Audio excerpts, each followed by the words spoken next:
power in the United States. You're not going to get that from any other constituency.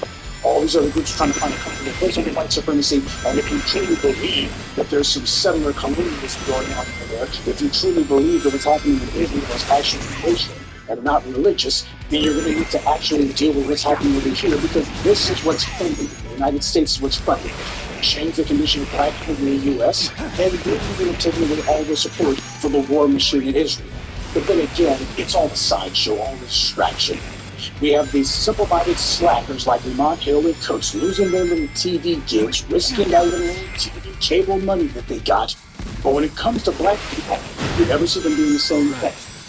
If these Negroes had a platform at the UN or on TV, why did they never use it to put the Democrats or Republicans on the hot seat about reparations? Yeah, they're willing dog fighting, allegedly. They're willing to risk their careers for a fight in the desert on the other side of the globe. When the reality is, if you actually wanted to help the Palestinians, then we would be demanding cash reparations for black Americans, because an empowered black community wouldn't be prioritizing the Israeli war machine. We would be keeping that money here at home. But it's very clear to me that many of you like what Coates did, and you like that these Zionist mouthpieces in the white media are angry about what he said. When those who are white supremacists adjacent take them in the teeth, that's fine. But I can't even give Coates a pat on the back for the same reason I couldn't do it for Mark Lamont Hill. You see, we are black first. That's exactly what it means. Black first. You want me to stick up for your cause? Well, you have to stick up for mine first. Rashida Tlaib only gave one or two very tiny, very empty mentions to the police attack of black people, and she hasn't said one word about cash reparations at all. She is a straight Palestinian advocate, full stop.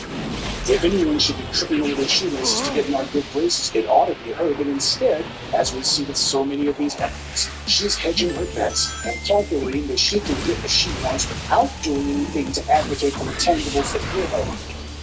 Did you know the Palestinians have a seat at the UN? At least the Palestinian Authority does.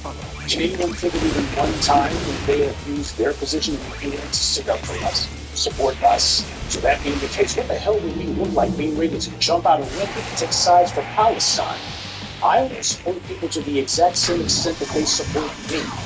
If they support me a lot, then I'll support them a lot. If they support us only part-time, I'll only support them part-time. And if they don't support us at all, don't you dare ask when I'm going to support them. This is the reason why black people need to start being politically mature. And what that means when it comes to all of these allies and such is that we don't get involved in third-party disputes. Why? Because you never see anybody else trying to get involved in this. They're not on our side. A lot of those people are at each other's throats over there in the Middle East, but they can get over here to the United States, where they're classified as basically white adjacent. But you'll find they started a campaign for effectiveness under white supremacy. That's the same thing the Irish did, some Italians did, the Greeks, and the rest of them. When we talk about economic issues, we better understand everybody else is looking out for their own interests. And part of that means they're all looking to maintain the racial pyramid that is the American social order.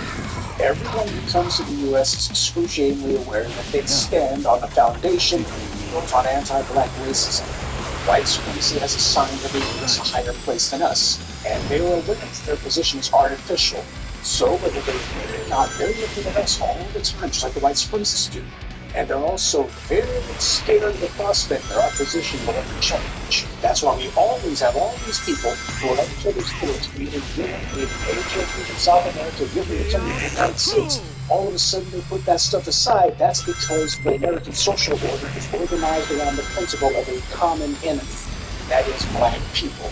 You got folks from Asia, over here, the Koreans and the Japanese. These people hate each other over there. When they come to the United States, all of a sudden they're all here to have hands across America for Peter Ryan. That is as long as it's for black folks.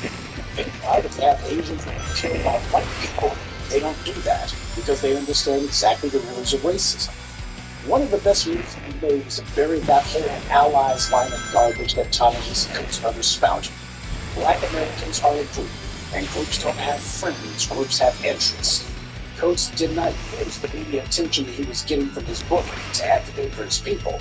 Instead, he wanted to show how altruistic he is and how he cares for everybody. The only way that it would be in our interest to take sides with either the Israelis or Palestinians is if either one of them took our side. Then we're sticking up for someone who's helping promote our interests. As it stands, the Palestinians are